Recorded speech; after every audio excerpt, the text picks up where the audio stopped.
KNR channel కి స్వాగతం. Bulletin లో హెడ్లైన్స్ చూద్దాం. విశాఖపట్నం జిల్లా మాజీ కలెక్టర్ మల్లికార్జునరావు ముదపాక రైతులకు తీవ్ర అన్యాయం. ఢిల్లీలో ప్రారంభమైన 18వ పార్లమెంట్ సమావేశాలు. తెలుగులో ప్రమాణ స్వీకారం చేసిన ఉత్తరాంధ్ర ఎంపీలు. రాష్ట్ర ఐటీ విద్యాశాఖ మంత్రి నారా లోకేష్ బాధ్యతల స్వీకరణ. 16,437 డిఎస్సీ పోస్టుల భర్తీకి తొలి సంతకం. ఏపీలో సీఎం చంద్రబాబు అధ్యక్షతన కేబినెట్ సమావేశం. రాళ్లను తెలియజేసిన సమాచార మంత్రి పార్థసారథి.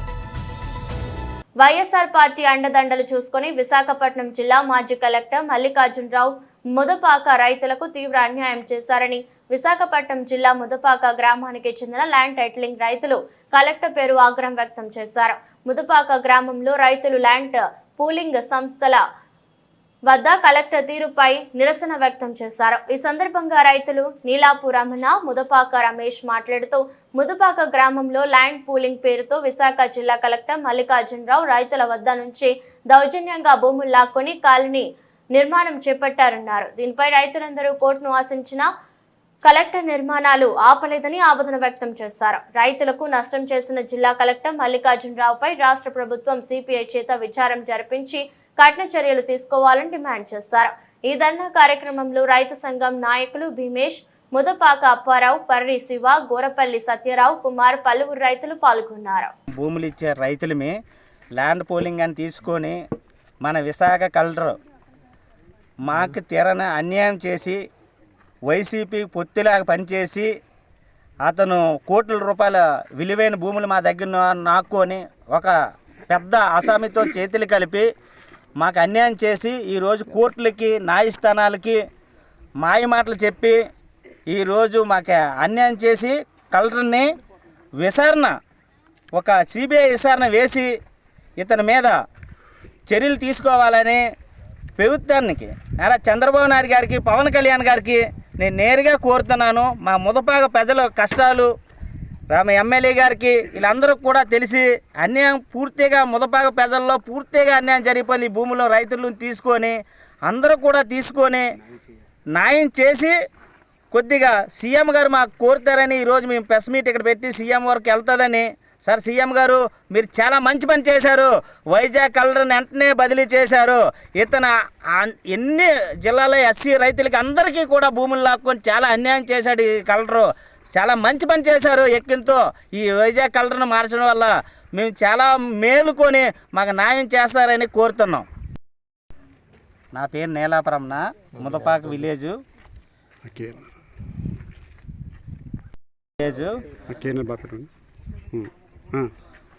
నా పేరు నీలాపురమ్న, ముదపాక విలేజు. గాజువాక పంతులు గారి మీడా బీజేపీ కార్యాలయంలో జనసంఘ్ పార్టీ వ్యవస్థాపక అధ్యక్షులు డాక్టర్ శ్యామ్ ప్రసాద్ ముఖర్జీ బలిదాన్ దివస్ కార్యక్రమం నియోజకవర్గ కన్వీనర్ కరణం రెడ్డి నరసింగరావు ఆధ్వర్యంలో ఘనంగా నిర్వహించారు. ముఖ్య అతిథిగా జిల్లా ఇన్ఛార్జ్ పుట్ట గంగయ్య పాల్గొన్నారు. ఆయన చిత్రపటానికి పూలమాలలు వేసి ఘనంగా నివాళులర్పించారు. ఈ సందర్భంగా గంగయ్య మాట్లాడుతూ ఒక దేశంలో 2 జెండాలు, 2 రాజ్యాంగాలు, 2 ప్రధానులు ఉండకూడదని, భారతదేశ ఐక్యత కోసం ఆర్టికల్ 370 వ్యతిరేకించి తన ప్రాణాలను సైతం బలిదానం చేసిన గొప్ప నేత డాక్టర్ శ్యామ్ ప్రసాద్ ముఖర్జీ అని అన్నారు. ఆయన ఆశయాలకు అనుగుణంగా నేటి ప్రధాని మోదీ సుపరిపాలన అందిస్తూ ఆర్టికల్ 370ని రద్దుపరిచి కాశ్మీరుని భారతదేశంలో కలిపారని అన్నారు. నరసింగరావు మాట్లాడుతూ శ్యామ్ ప్రసాద్ ముఖర్జీ 1951లో జనసంఘ్ పార్టీ స్థాపించారని అన్నారు. అది జనతా పార్టీగా భారతీయ జనతా పార్టీగా రూపాంతరం చెంది నేడు ప్రపంచంలో అత్యధిక సభ్యులన్న రాజకీయ పార్టీగా అవతరించిందని అన్నారు. సిద్ధాంతకర్త దీన్ దయాల్ ఉపాధ్యాయ, మాజీ ప్రధాని వాజ్పేయి, ప్రధాని నరేంద్ర మోదీ, లాల్ కిషన్ అడ్వాణీ, వెంకయ్య నాయుడు వంటి గొప్ప నేతలను దేశానికి అందించిన ఘనత ఆయనకే దక్కుతుందని అన్నారు. కార్యక్రమంలో నాయకులు బాటా శ్రీను, వీరోహిణి, బోండా ఎల్లాజీరావు, సోంబాబు, శశిధరన్, పిల్లై వెంకట్రావు, అప్పలరాజు, శ్రీరామమూర్తి, జిలక, భువనేశ్వరి, దీనంకొండ, పావని, సోమశేఖర్, సంతోష్, రమణ, బాబురావు, సిరసపల్లి, సత్యనారాయణ, సంజీవరావు, కృష్ణంరాజు, రాజశేఖర్ తదితర నాయకులు, కార్యకర్తలు పాల్గొన్నారు.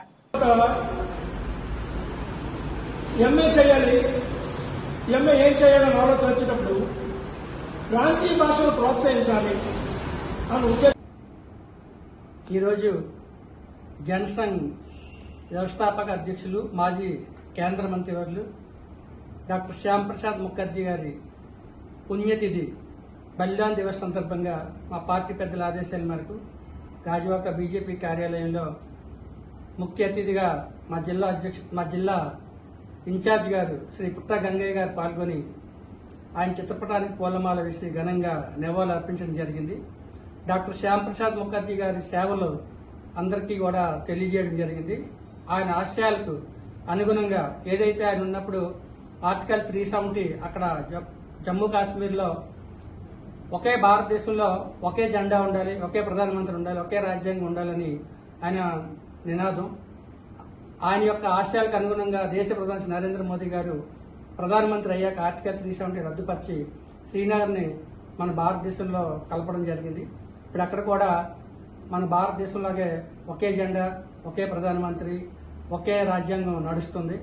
అటువంటి ఆశయాలకు అనుగుణంగా పనిచేస్తూ జనసంఘ్ పార్టీ 1951లో స్థాపించారు. మరి ఆయన స్థాపించిన పార్టీ తర్వాత జనతా పార్టీగా, ఇప్పుడు భారతీయ జనతా పార్టీగా రూపాంతరం చెంది ప్రపంచంలోనే అత్యధిక కార్యకర్తలు, నాయకులు ఉన్న పార్టీగా భారతీయ జనతా పార్టీ ఎదిగింది. ఆ మహనీయుల్ని ఆశయాలకు అనుగుణంగా మేమంతా పనిచేస్తామని తెలియజేయడం జరిగింది. ఆయనలాగే మాకు ప్రధానమంత్రి మోదీ గారు మూడోసారి మన చరిత్ర సృష్టించారు. భారతదేశంలో వరుసగా మూడోసారి ప్రధానమంత్రి అయ్యి చరిత్ర సృష్టించడం జరిగింది. గతంలో నెహ్రూ గారు మూడోసారి చేసిన వరుసగా కంటిన్యూగా చేయలేదు, మధ్యలో బ్రేక్ వచ్చింది. కానీ ప్రధానమంత్రి గారు మోదీ గారు అయితే వరుసగా మూడోసారి ప్రధానమంత్రి అయ్యారు. మరి ఆయన ఆశయాలకు అనుగుణంగా భారతీయ జనతా పార్టీ బలోపేతానికి మేమంతా కృషి చేస్తామని తెలియజేయడం జరిగింది. ఈ కార్యక్రమంలో మా గాజువాక కో కన్వీనర్ సోమబాబు గారు, ఆ జిల్లా కార్యదర్శి గారు బండాయి అల్లాజీరావు గారు, మహిళా మోర్చా రాష్ట్ర ఉపాధ్యక్షురాలు వి రోహిణి గారు, అదేవిధంగా మండలాధ్యక్షులు నాగేశ్వరరావు గారు, వార్డు అధ్యక్షులు వెంకటరావు గారు, కృష్ణరాజు గారు, ఇలా అన్ని కార్యకర్తల నాయకులు పాల్గొన్నారు. సీనియర్ నాయకులు బాటా శ్రీనివాస్ గారు, శశిధరన్ పిల్లయ్య గారు, వెంకటరావు గారు, కర్ణ వెంకటరావు గారు, రాజశేఖర్, ఇలా అందరూ పాల్గొన్నారు. అందరికీ ధన్యవాదాలు. ఢిల్లీలో 18వ లోక్సభ తొలి సమావేశాలు సోమవారం ప్రారంభమయ్యాయి. తొలి రోజు సభ్యుల ప్రమాణ స్వీకార కార్యక్రమాన్ని ప్రొటెం స్పీకర్ భతృహరి మహతాబ్ నిర్వహించారు. ఈ కార్యక్రమం ఉత్తరాంధ్రకు చెందిన ఎంపీలు తెలుగులో ప్రమాణం చేయించారు. వీరిలో కింజరాపు రామ్మోహన్ నాయుడు, కలిశెట్టి అప్పల్ నాయుడు, శ్రీ భరత్, తనుజారాలు, రాణిలు ప్రమాణ స్వీకారం చేశారు. వీరి తర్వాత ఆంగ్ల అక్షరమాల క్రమం ప్రకారం రాష్ట్రాలకు చెందిన ఎంపీలు ప్రమాణం చేశారు. నిర్వహిస్తానని దేవసాక్షిగా ప్రమాణం చేస్తున్నాను.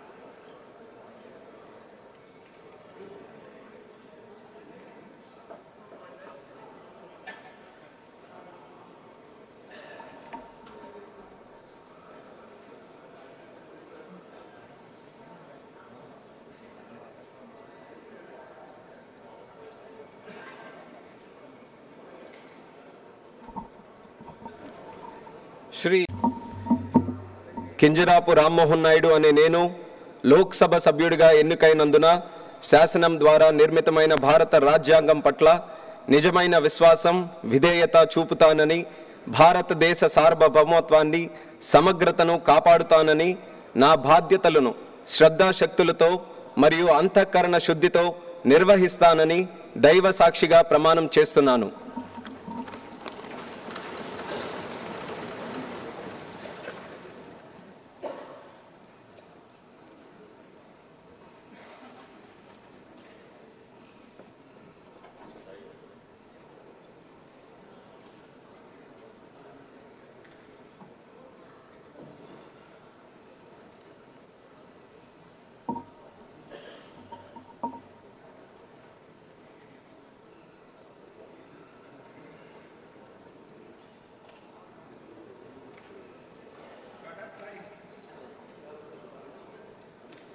దేశ సార్వభౌమత్వాన్ని, సమగ్రతను కాపాడుతానని, నా బాధ్యతలను శ్రద్ధాశక్తులతో మరియు అంతఃకరణ శుద్ధితో నిర్వహిస్తానని దైవ సాక్షిగా, తల్లిదండ్రుల సాక్షిగా ప్రమాణం చేస్తున్నాను.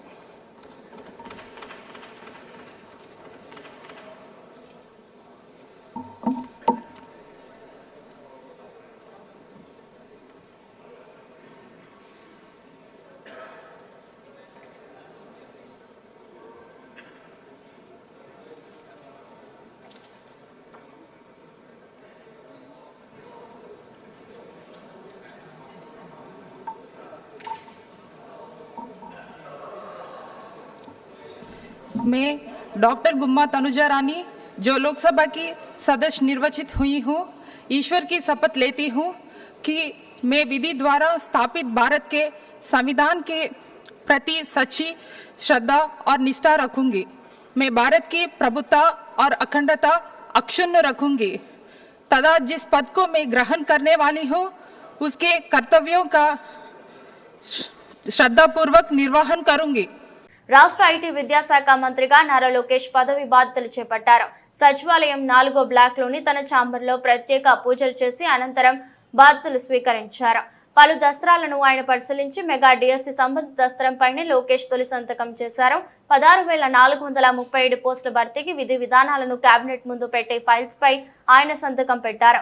అంతకుముందు సచివాలయానికి చేరుకున్న మంత్రికి పండితులు వేద మంత్రోచ్చరణల మధ్య స్వాగతం పలికారు. బాధ్యతలు స్వీకరించిన అనంతరం లోకేష్ కు సమాచార మంత్రులు, ఎమ్మెల్యేలు, ఉన్నతాధికారులు, తెదేపా నేతలు అభినందనలు తెలిపారు.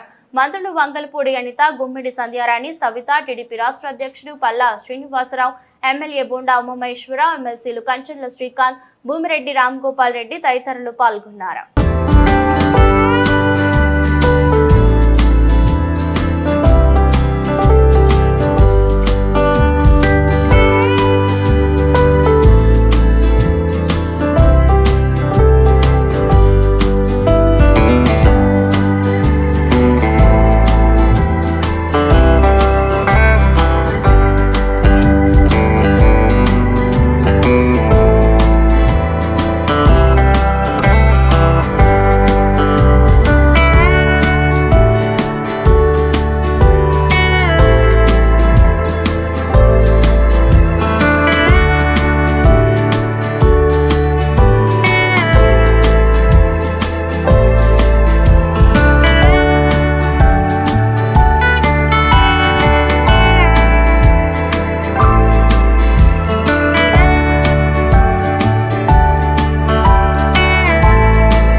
ఏపీ సీఎం చంద్రబాబు అధ్యక్షతన ఏపీ మంత్రివర్గ సమావేశం సోమవారం సచివాలయంలో జరిగింది. ఈ కేబినెట్ భేటీలో పలు కీలక నిర్ణయాలు తీసుకున్నారు. ఎన్నికల్లో ఇచ్చిన హామీల మేరకు సీఎం చేసిన 5 సంతకాలకు మంత్రివర్గం ఆమోదం తెలిపింది. సమావేశం అనంతరం రాష్ట్ర సమాచార శాఖ మంత్రి పార్థసారథి మీడియాతో మాట్లాడుతూ ల్యాండ్ టైటిలింగ్ చట్టం రద్దుతో పాటు ఏప్రిల్ నుంచి పెన్షన్ 4,000 పెంపు, అన్న క్యాంటీన్ల పునరుద్ధరణ, నైపుణ్య గణన అంశాలకు మంత్రివర్గం ఆమోదం తెలిపిందన్నారు. కొత్తగా టెట్ నిర్వహణ, టెట్ లేకుండా డిఎస్సి నిర్వహణ ప్రతిపాదనలపై చర్చించినట్టు తెలిపారు. ఎడ్యుకేషన్ పాలసీ వీటన్నిటి మీద కూడా సమగ్రంగా పరిశీలించి విద్యా ప్రమాణాలని పెంచే విధంగా ఈ రాష్ట్రంలో ప్రతి వాడికి కూడా నాణ్యత కలిగిన విద్య అందే విధంగా చర్యలు తీసుకోవాలని చెప్పేసి కూడా మరి ఆదేశించడం జరిగిందని చెప్పేసి మనం చేస్తాను నేను. ఇంకా రెండోది ల్యాండ్ టైటిలింగ్ యాక్ట్. మీ అందరికీ తెలుసు, ఈ రాష్ట్రంలో ఈ ల్యాండ్ టైటిలింగ్ యాక్ట్ అనగానే భూ యజమానులందరూ కూడా ఉలికిపాటుకి గురయ్యారు. పిడుగుపడ్డట్టు భయపడిపోయారు, భయాందోళనకు గురయ్యారు. ఈ ల్యాండ్ టైటిలింగ్ యాక్ట్ ఒకసారి మనం చూసినట్లయితే గత ప్రభుత్వం ఎంత బాధ్యతారహితంగా పరిపాలన చేసేదో అర్థమవుతుందని చెప్పేసి నేను మీ అందరికీ కూడా మనవి చేస్తా ఉన్నాను.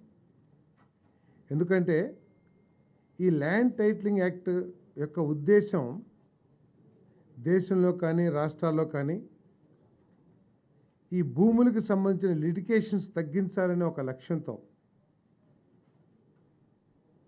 ఈ చట్టాన్ని తీసుకురావాలని ఆలోచన చేసింది కేంద్ర ప్రభుత్వం.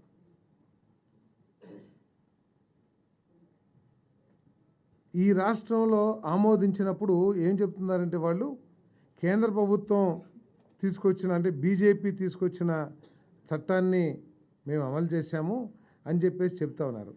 కానీ కేంద్ర ప్రభుత్వం ప్రతిపాదించిన నీతి ఆయోగ్ ప్రతిపాదించిన చట్టానికి మన రాష్ట్రం ఆమోదించిన చట్టానికి బులెటిన్ ముగించే ముందు హెడ్లైన్స్ మరోసారి. విశాఖపట్నం జిల్లా మాజీ కలెక్టర్ మల్లికార్జునరావు ముదపాక రైతులకు తీవ్ర అన్యాయం. ఢిల్లీలో ప్రారంభమైన 18వ పార్లమెంట్ సమావేశాలు, తెలుగులో ప్రమాణ స్వీకారం చేసిన ఉత్తరాంధ్ర ఎంపీలు. రాష్ట్ర ఐటీ విద్యాశాఖ మంత్రి నారా లోకేష్ బాధ్యతల స్వీకరణ, 16,437 డిఎస్సీ పోస్టుల భర్తీకి తొలి సంతకం. ఏపీలో సీఎం చంద్రబాబు అధ్యక్షతన కేబినెట్ సమావేశం, రాళ్లను తెలియజేసిన సమాచార మంత్రి పార్థసారథి. ఇవి బులెటిన్ డీటెయిల్స్.